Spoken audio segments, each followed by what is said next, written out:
এই ঐতিহাসিক ময়দানে কথা বলেছেন আল্লামা লুৎফুর রহমান রাহিমাহুল্লাহ। চলে গিয়েছেন আমাদেরকে ছেড়ে। তিনি বলতেন, ইনশাআল্লাহ মিজান আবার আসবে।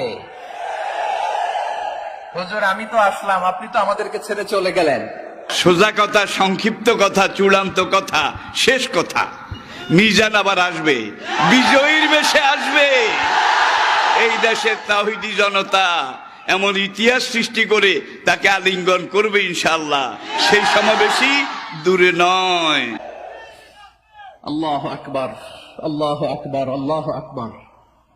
গলায় কোনো সুর ছিল না, সুর দিয়ে কথা বলতেন না, কিন্তু এত চমৎকার শব্দের গুণন, এত চমৎকার প্রেজেন্টেশন, এত চমৎকার ভাবে ঐতিহাসিক বর্ণনাগুলো তিনি উপস্থাপন করতেন। মন্ত্রমুগ্ধ হয়ে আমরা আল্লামা লুৎফুর রহমানের কথা শুনেছি। আমরা হযরতুল আল্লাম লুৎফুর রহমান রাহিমাহুল্লাহর জন্য এই বিশাল ময়দান থেকে দোয়া করছি, আল্লাহ তাআলা তুমি তোমার এই খাদেমকে জান্নাতের মেহমান হিসেবে কবুল করে নাও।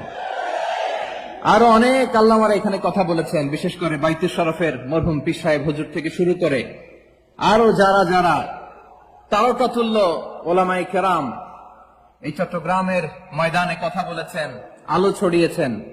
আমরা এই লক্ষ লক্ষ তাওহীদি জনতাকে নিয়ে তাদের জন্য দোয়া করছি, আল্লাহ তাআলা ওনাদের জীবনের সকল ভুল ত্রুটি ক্ষমা করে দিয়ে তাদেরকে জান্নাতুল ফেরদাউসের মেহমান বানিয়ে নিক। আমরা এই ঐতিহাসিক প্যারেড ময়দানের প্রোগ্রাম থেকে স্মরণ করতে চাই 24-এর ছাত্র নাগরিক অভ্যুত্থানে আমার যে সমস্ত ছাত্র নাগরিক ভাইয়েরা দেহের তাজা রক্ত বিলি দিয়ে নতুন বাংলাদেশ আমাদেরকে উপহার দিয়েছেন। বিশেষ করে আপনাদের এই চট্টগ্রামের শহীদ ফাইসাল, শহীদ ওয়াসিম সহ সকল শহীদকে আল্লাহ তাআলা কবুল করুক। আমরা সবাই পড়ি আমিন। প্রিয় ভাইয়েরা, আমি নগণ্য একজন কোরআনের ছাত্র, এত বিশাল মঞ্চে এত বড় প্ল্যাটফর্মে কথা বলা আমার জন্য সাজে না। তারপরও আমাদের মুরব্বীরা আমাদের ডানে বায়ে বসে আছেন, ওনাদের আদেশ ক্রমে, ওনাদের অনুমতি ক্রমে কিছু কথা আজকের এই ঐতিহাসিক প্রোগ্রামে আপনাদের সামনে উপস্থাপন করার চেষ্টা করব। ওমা তাওফীকি ইল্লা বিল্লাহ।